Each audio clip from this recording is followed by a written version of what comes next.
Hello, everyone. I'm Bo from Brutal Commentary, and today I'm going to be breaking down our next matchup for UFC Qatar. In this matchup, we have another debuting guy, this time from one championship as Saygid. And I apologize, man. I studied this name as best I could. Zay Zaig is Izagakhmaev. Oh my god, it's a mouthful. And I thought Magomed Sharipov was the toughest name I would ever have to pronounce. Taking on Nicolas Dalby. So for Saeed, he used to fight at the 170-pound division of one championship, which technically means their lightweight division, but he's a welterweight.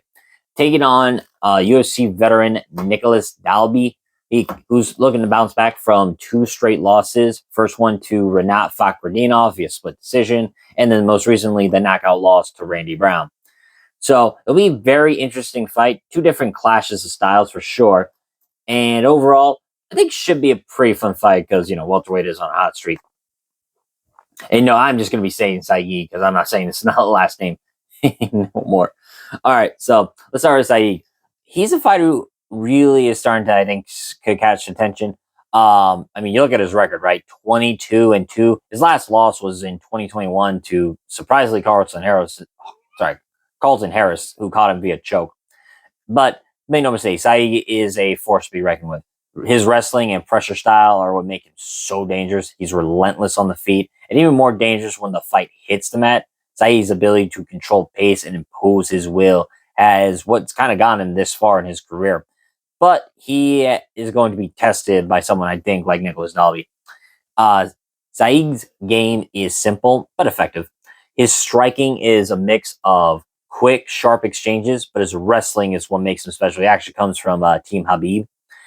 He closes distance effectively. He gets you up against the cage and then looks for opportunities to take you down and grind you out. So he's pretty patient and methodical. And he doesn't rush things, and he understands the importance of control. And once he has you in a dominant position, he doesn't let go. His sambo and jiu-jitsu is very solid. He's great at maintaining top control and wearing his opponents down. However, despite his dominance, Saeed's striking is not the most polished. He's more of a pressure fighter. And while his hands aren't bad, they aren't the focal point of his game. And against a veteran like Dalby, who has experience in all areas, I definitely think there's going to be some caution to it. On the other side, you got Nicolas Dalby, a man who has a lot of experience in the UFC. He's fought just about a lot of people in this project. He fought Darren Till back in the day. And while, his record may not jump off with like 23-6-1, he is the only person to beat Gabriel Bonfim. So says something about it. And Dalby is a veteran of this game. There's something to be said about that kind of experience he's got because he's able to weather a storm. He was on a nice win streak too at the time, like beating Muslim Salikov, Wally Alves, and like I said, Bonfim, which is aged very, very well. Dalby has and what is it? Dalby can mix things up, switching between striking, wrestling, and clinch work. He's dangerous everywhere, and that's why he's still a threat at this stage of his career. Dalby's stand-up game is solid. He's got clean, crisp boxing. He's got good timing and counters. He's patient on the feet, waiting for his opportunities. And Dalby can strike at range and mix in some solid leg kicks. What's really impressive, though, is his ability to stay calm and composed, even under pressure. He's got very, very good cardio. Doesn't really gas out in fights at all, not that I've seen. And that's kind of how he beat Bonfim, by outlasting Bonfim and riding the storm and then finishing it off, when Bonfim was tired. Now, oftentimes, Dalby has shown a good chin. Now, it got cracked and he did get KO for the first time in his career in April against Randy Brown. So you do worry what that does to a fighter. But, make no mistake. I think Dalby is more of well versed in the grappling and got a clinch and much better in the clinch. But his striking game is pretty good. He did drop Brown in their fight too, all things considered. So I don't think Dalby is going to be a fish out of water while this is on the feet.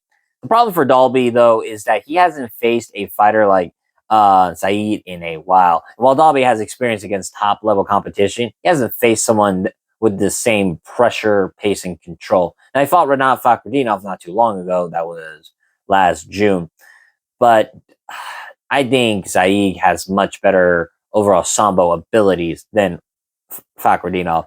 and Dalby's ability to fight at his range and dictate the pace will be severely tested. So how these two match up on paper, you have kind of this is a kind of a grinder versus well, not slick, but experienced fighter. Saeed's style is all about control and pressure. He's going to move, he's going to come forward, press Dalby against the cage, and look for a way to get the fight to the ground. And once there, he's going to work, and that's where he can excel. Because if I believe Saygid can get Dalby down, he is going to make it's going to be a long night for the Danish fighter. Dalby, on the other hand, has the ability to fight at range and keep opponents at bay with his striking. But the big question is, if he can he keep Saygid off him? Dalby is skilled enough to compete on the feet and mix in some clinch work of his own, but Saygid's relentless pressure is a different kind of test. And Dalby's takedown defense is decent, but it's hard to defend against someone who can chain wrestle like Saygid. Now, granted, even if Saygid can take him down, Dalby, with his really good cardio, will constantly fight to get back up on the feet. And that will provide some problems for Saygid, I think, as the fight goes on. And if Dalby can keep this fight standing and mix in his striking, he could win. But I think Saygid's pressure will break him eventually. The longer this fight goes, and the more it favors Saygid. Dalby's got a strong chin and good cardio, but Saeed's pace doesn't stop. He'll just keep coming at you. That's going to wear down, I think, Dalby. So, I guess, how do I don't want to put this. I guess, a key for victory, for Saygid, the key is very fucking simple. Pressure, pressure, pressure.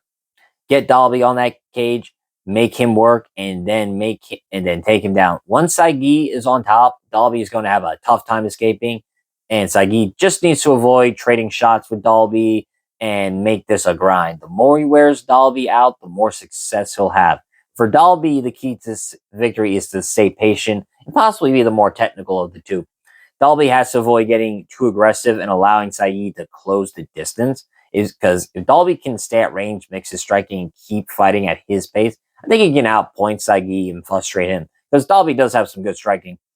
Plus, I think if Dalby can actually mix in his own clinch work, by that I mean, and I don't want to sound contradictory, I believe if Dalby is able to mix in good striking, like really make Saygid think, and then mix in his clinch work, not necessarily take Saygid down, but have good clinch work, I do think Dalby will frustrate Saygid long enough in the fight that maybe that Dalby cardio has a big factor to play in. Because like I said, Dalby has really good cardio. And really tough, you saw, like I said, man, before Randy Brown knocked him out, Dalby was fighting with a nose that was bent all the way on the other side of his face. Dalby's pretty fucking tough. But I just don't know if Dalby has the takedown defense for Saygid, honestly. So, who's going to take this one? This is a tough fight for Dalby, while his striking and wrestling and grappling and just overall UFC experience will keep him competitive. I don't think he's going to be able to handle the pressure of Saygid that Saygid brings. Saygid's relentless pace combined with his ability to control his opponents is something I don't think Dalby's faced in a while, to be honest. Like I said, Renat Fakhretdinov, similar style, but I don't think he has the same level of control nor the same level of sambo as Saygid. So I think Saygid can grind this out into a dominant performance. I'm going to pick Saygid to win this fight. I'm picking him to be a unanimous decision. I think he'll be able to close the distance, avoid Dalby's striking, and be able to out-muscle Dalby in clinch exchanges and actually muscle him to the ground. But like I said, Dalby's tough, but I think Saygid's wrestling will wear him down over the course of 15 minutes. So, once again, I am picking Saygid to win, and I'm picking him via unanimous decision. As I said, man, I'm struggling with his last name. If you look him up, you'll see what I'm talking about. But with that being said, I've been Bo from Brutal Commentary. If you enjoyed the video, like and subscribe, and leave a comment down below on who you think is going to win. But until then, stay calm, stay respectful, and enjoy the violence. I'll see you all next time.